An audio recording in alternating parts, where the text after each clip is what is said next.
L'échiquier international, bienvenue à vous. C'est bel et bien un acte de guerre et au-delà, forcément, chamboulement de toute une région. De quelle ampleur derrière l'attaque sans précédent sioniste à l'encontre de Téhéran survenue vendredi soir? Quelles en sont les vraies intentions du régime de Netanyahou? Lui qui, en fin de semaine, a vu de peu sa coalition voler en éclats, se relancer par la guerre bien sûr, mais à quelle échéance? C'est au niveau d'une région déjà bien compliquée. Et Washington dans tout ça? Et quel est le niveau de l'implication de l'administration Trump? On passe le tout en relief durant les prochaines minutes. À tout de suite.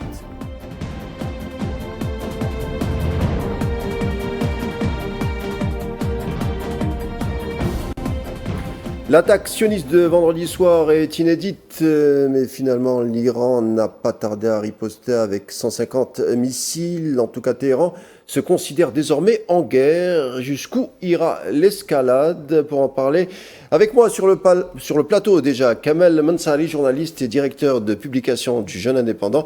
Bienvenue, merci d'être avec nous, Kamel. C'est moi qui vous remercie. Et également en direct depuis Bruxelles, Michel Collomb, celui qui aide à décortiquer les médias mensonges, essayiste et fondateur du collectif Investigation. Bienvenue Michel Collomb. Avec plaisir.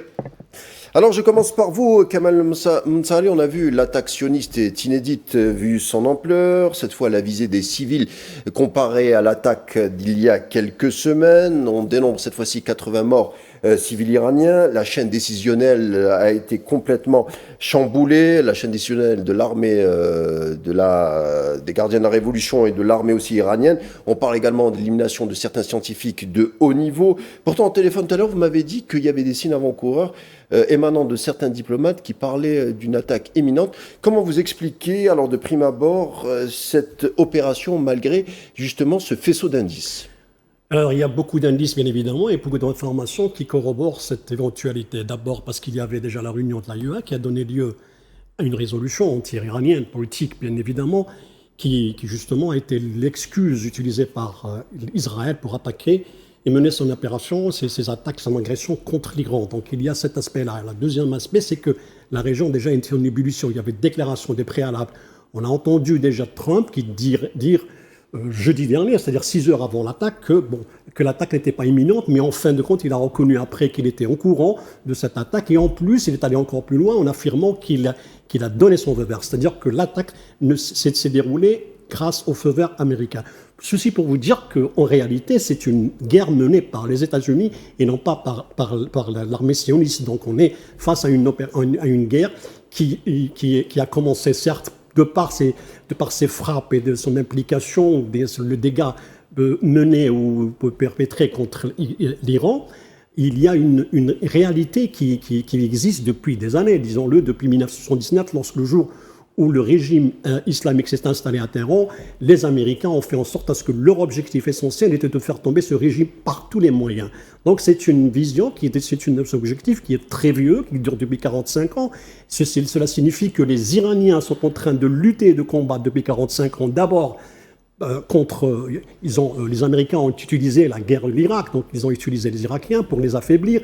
La deuxième des choses, ils sont allés sur les sanctions les plus dures et les plus sévères avec la loi d'Amato en 88. Ensuite, ils ont essayé la politique de containment, c'est-à-dire de contenir les Iraniens, le régime iranien, par des concessions, mais qui n'ont pas allé trop loin, notamment en matière de nucléaire civil. Ils sont allés encore plus loin pour aller vers une menace directe, c'est-à-dire d'aller frapper ce régime-là, parce que la venue du régime, la révolution islamique en Iran a chamboulé la géographie, et surtout elle a chamboulé les équilibres qui étaient présents au temps du Shah. Donc le régime était pro-israélien, donc l'Israël n'avait aucun ennemi dans la région, à part la cause palestinienne. Donc la venue du régime islamique en Iran a fait en sorte à ce que la région s'est chamboulée. Donc depuis cette date-là, les Américains travaillent, œuvrent à ce que ce régime-là tombe. L'objectif est de faire tomber le régime iranien durant toute cette période. Donc, au fond, ce que vous nous dites, c'est que ce qu'on voit aujourd'hui est une résultante logique des... Ça dure depuis 45 ans, donc c'est une conséquence, certes, ce n'est qu'une continuité, c'est un épisode dans tout le scénario qui a été établi depuis 1980, c'est-à-dire depuis la prise des otages. Donc l'essentiel pour les Américains, de faire tomber ce régime-là et rien d'autre parce qu'il constitue une menace pour Israël. Certes, Israël, durant les derniers temps, l'objectif était Israël et l'Amérique en même temps. Donc, c'était justement de s'attaquer à ce qu'ils appellent les bras armés d'Iran, c'est-à-dire le Hezbollah, les Houthis, ou bien même les mouvements qui se trouvent au nord de l'Afghanistan, donc les chiites d'Afghanistan, ou bien même dans d'autres régions. Donc, mais sur la réalité est que maintenant que le Hezbollah est affaibli, la partie maintenant vise, l'objectif principal est de s'attaquer au cœur de la résistance anti-israélienne dans la région, c'est bien évidemment l'Iran. Michel Colomb, ce qu'on observe actuellement doit vous rappeler quelques souvenirs à vous. Le régime sioniste dit agir à cause d'un éventuel ou plausible enrichissement d'uranium de certaines bases décimées en Iran. Netanyahou se dit vouloir se protéger contre également des éventuelles armes nucléaires. Les alliés occidentaux, avec la France en premier, disent que l'entité sioniste a le droit de se défendre. Bon, c'est le leitmotiv habituel. Sauf que, objectivement, quand on voit l'histoire, et Kamal Mansouri l'a rappelé, on a un pays, l'Iran, qui n'a jamais attaqué ses voisins. Ce n'est pas le cas de l'entité sioniste. L'Iran est signataire du traité de non-prolifération. Quid de cet aspect du côté de l'entité sioniste? L'Iran se soumet habituellement aux inspections des envoyés de l'énergie atomique, alors que d'un autre côté, l'entité sioniste fait un mystère autour de la fameuse centrale nucléaire de Dimona. Elle n'existerait pas officiellement. L'Iran n'a pas d'armes nucléaires à cet instant, tandis que l'entité sioniste posséderait entre 70 et 400, ça dépend des spécialistes, sans parler de la campagne de désinformation à l'endroit de Téhéran depuis des années. Michel Colomb, on le voit, l'histoire visiblement bégaye. Pourquoi l'entité sioniste a-t-elle frappé maintenant, selon vous? Écoutez, je crois que votre invité en studio a bien posé le problème. On est devant le prolongement d'une guerre non déclarée mais réelle qui dure depuis près de 50 ans maintenant. Et ça dépasse la personnalité de tel ou tel président. Ils ont tous fait la même chose, tous cherché les moyens d'abattre un régime qui effectivement était le soutien de la cause palestinienne, le soutien de l'indépendance des Arabes et des musulmans du Moyen-Orient et un fer de lance de ce qu'on appelle l'axe de la résistance, qui est quelque chose qui embête énormément les États-Unis. Alors, votre invité en studio a bien fait d'indiquer que Trump est fondamentalement derrière tout ça, et je pense qu'il faut absolument souligner, et notamment pour les Européens, que leurs médias sont en train de mener en bateau, comme d'habitude. Il faut souligner que c'est Trump le boss là-dedans. Il est en train de nous jouer le traditionnel morceau du good cop, bad cop, gentil flic, méchant flic. Ah, c'est pas moi, je l'ai pas fait. Bon, oui, j'ai été au courant, mais j'ai pas décidé. Il doit être très clair que Netanyahou ne fait rien sans que Trump soit d'accord. Et je pense que l'épisode qui vient d'arriver est particulièrement important pour tous ceux qui, en Iran, en Algérie ou ailleurs, pourraient être tentés d'accorder un millimètre de crédit à des déclarations qui viennent des États-Unis. C'est du mensonge en boîte, ça ne vaut rien. Quand Trump vous dit « on va négocier, on va essayer d'éviter un conflit », il ment. Et bien entendu que l'opération d'Israël, qui, vous vous imaginez, avec un degré de sophistication comme ça ne se décide pas en un jour ni même en une semaine, c'est préparé depuis 8 mois. Trump, il est au courant, il a donné son feu vert, il a décidé aussi de le faire. Et donc, c'est très important. Tous les pays qui sont sur la liste, et je rappelle que j'ai interviewé récemment Saïd Bouamama, le sociologue algérien qui vit à Lille, dans une série d'émissions Forum qu'on a proposé de diffuser en Algérie aussi. Je lui expliquais qu'est-ce qui va se passer maintenant avec Israël. Ils ont occupé une partie de la Syrie, ils semblent ne vouloir s'arrêter nulle part. Et Bouamama m'a répondu très clairement, l'étape suivante, c'est l'Iran. Il me disait ça il y a un mois, on y est. Et donc, ça doit être très clair pour tous ceux qui, je le disais, pourraient être tentés de dire Trump, il n'est pas comme Biden, il est plus franc, peut-être qu'on peut faire un deal. Oubliez ça, défendez-vous de toutes les manières et formez une information qui éduque les gens sur Trump, c'est pas Make America Great Again, c'est Make America Great Lying Again. C'est le grand mensonge qui continue avec plus de talent que Biden. Et donc, pour répondre à votre question aussi sur le momentum là-dedans, on est halluciné de voir Macron nous dire Israël a le droit de se défendre. Le monde entier voit que Israël attaque et apparemment il n'a que 3 phrases dans le cerveau et donc il nous sort Israël a le droit de se défendre. Donc ça veut dire, comme mon ami Bouamama le dit dans son fameux manuel stratégique de la Palestine, derrière Israël c'est un Occident collectif qui colonise, c'est le colonialisme qui continue collectivement.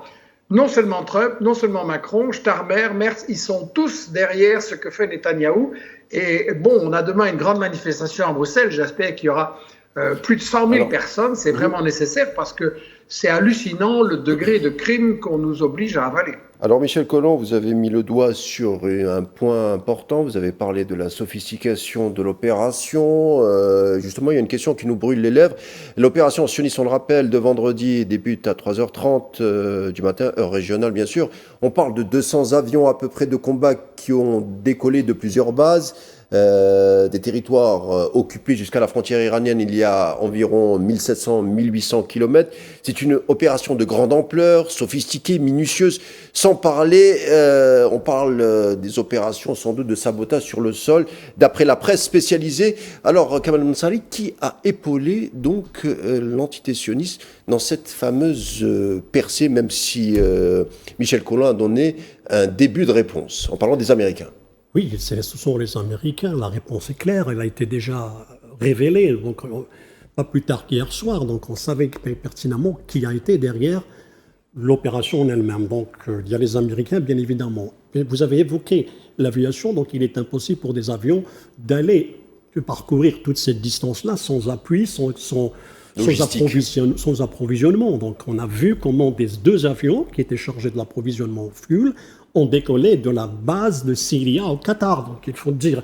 Et on a vu, il y a des vidéos qui étaient confirmées, ce ne sont pas des fake news, parce qu'il fallait vérifier les images, il fallait vérifier les vidéos pour savoir s'il s'agissait de l'authentification était importante. Donc on a vu vraiment que des avions survolaient la région de Deir Zur en Syrie, oui. Et qui étaient en train de ravitailler les avions au ciel. Donc c'est pour cela que l'opération était bien, comme vous l'avez dit, bien préparée, sophistiquée. Préparation de 10 mois. Là, pour ceux qui ont les moyens de le faire, ce sont bien les Américains.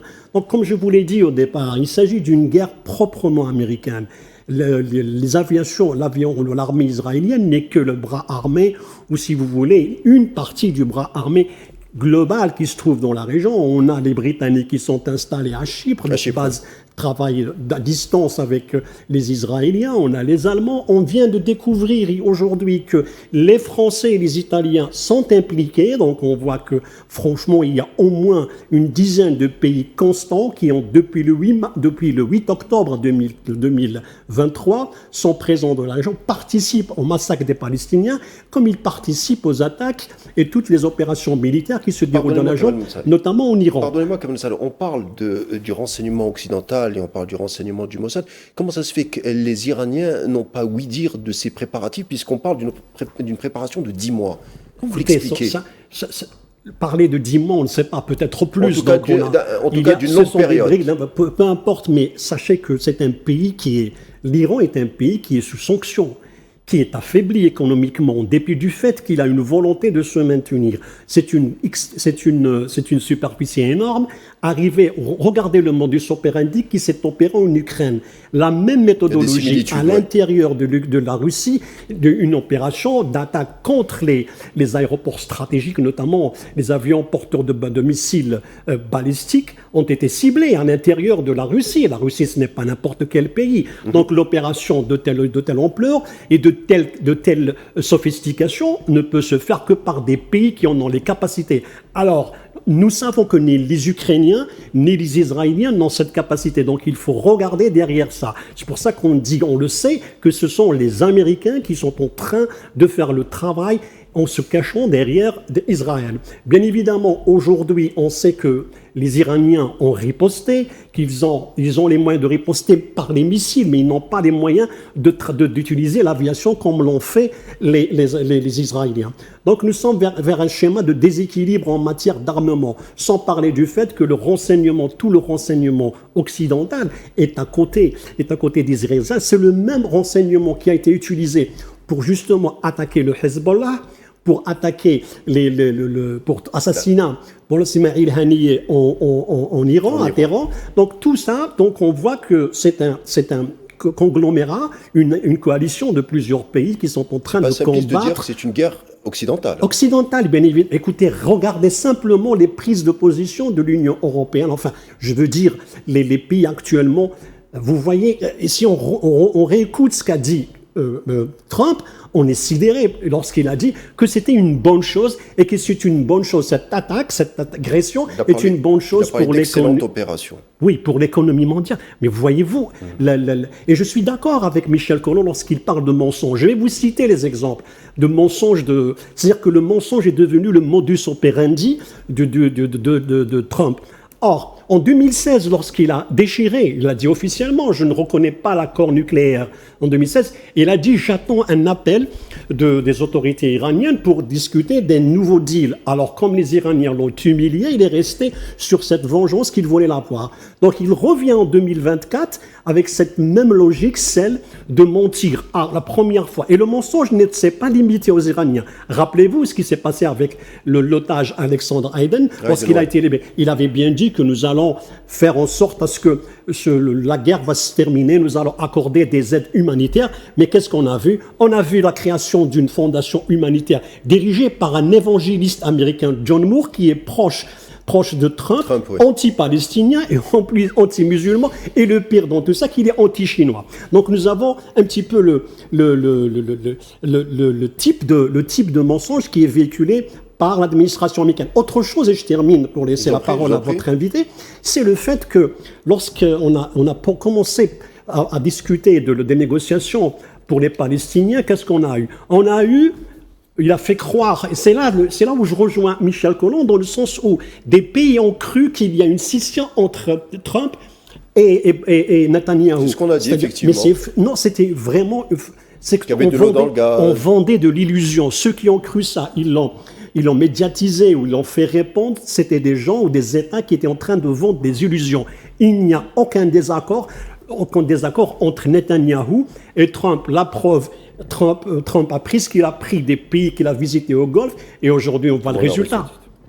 Alors Michel Collomb, demain dimanche devait avoir lieu une rencontre à Oman entre Steve Witkoff, l'envoyé spécial de Donald Trump pour le Moyen-Orient, et le ministre des Affaires étrangères iranien, donc Abbas Araghchi.